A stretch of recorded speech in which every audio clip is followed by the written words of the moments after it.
Hi and welcome, or welcome back. I'm Monica, and today we're making a battle vest. So despite being kooky spooky for about 20 years, I've never made a battle vest. Just hoodies when I was starting out and jackets, but never a vest. So today we're making a vest. So I looked high and low for a vest in the silhouette and button situation, pockets, whatever, that I wanted, and I couldn't really find anything. So I went on Reddit, and someone said just get a jacket and cut the sleeves off. And that is exactly what I'm doing here.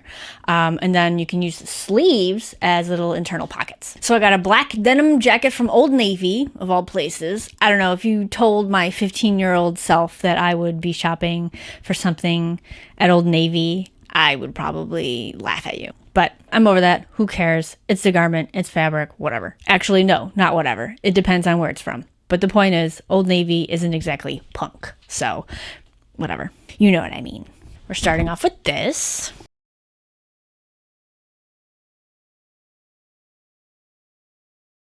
Okay, so I'm going to cut about an inch or so from the seam on the sleeve side, and then I'm going to throw it in the washer, and I'll get this nice frayed edge, which is what I want, without having to futz with like a steel brush or sandpaper.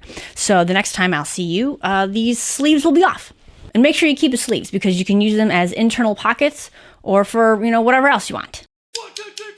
So here we're just marking 1 inch from the seam on the sleeve side. I cut it off at, 1 inch and then cleaned it up, but then realized maybe 1 inch was a little too thick. So I trimmed it up to about a ½ inch. So there's the vest with the sleeves. I ended up using the sleeves to make patches instead. There's the vest after being washed and thrown in the dryer. So you can see how the sleeve edges frayed up nice. So you'll want to gather all of your patches and pins and whatnot that you want to put on there. I've got mostly horror punk stuff because that's what I'm into.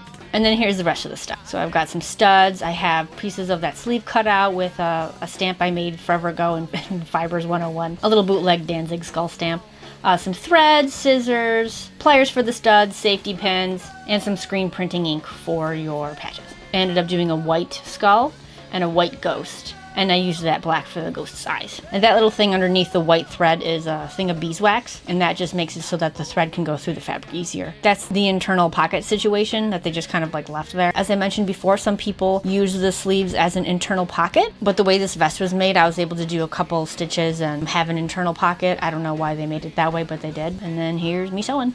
I ended up not using the studs, and instead I made these little like blood drips with some glitter vinyl in my Cricut machine. I was originally going to draw on spider webs, which I did in the corners of the collars. I tried to make more on the pockets, but it turned out really stupid and weird, so I covered them up and I did some glittery drippy blood, which I put on plain black cotton fabric.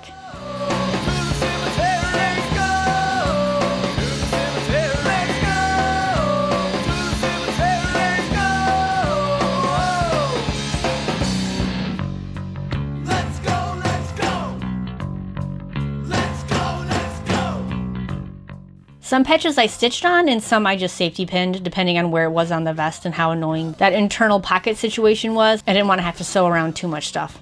So there's the Danzig patch, which I made off camera, and just pinning stuff to the jacket. And there's the other patch I made, little ghosty with the rosy cheeks. I started filming me put the back patch on, but the shape of the back patch was such that I was like fighting with my sewing machine, twisting it and turning it around, and it was just a whole dramatic mess. So I just cut the camera and you'll see it when it's done. And that Blitzkid back patch is really special to me. Goolsby gave me that like 20 years ago, and it's one of my most prized things. In high school, I took a keyboarding class just for some extra points or whatever, extra credit. Keyboarding as in typing stuff on the computer, not like a musician kind of a thing. And one of the assignments was to type out like a business letter to a celebrity in hopes that they'll send you something back. And by something back, just a letter. And so I was like, well, I'm gonna write something to Goolsby. And if I get something back, I get something back, but it's whatever. So I wrote the letter, I don't remember what it said, but he sent back a handwritten letter and this back patch and a couple of other things, some pins and patches and whatnot.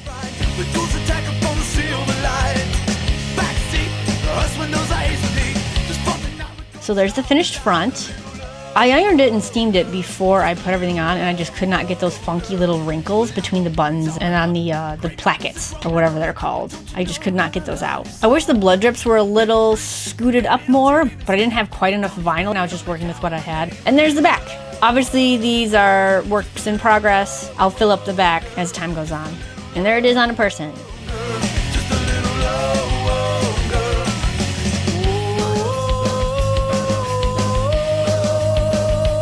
Okay, well, that's the video. Thanks for watching. See you in the next one. Bye.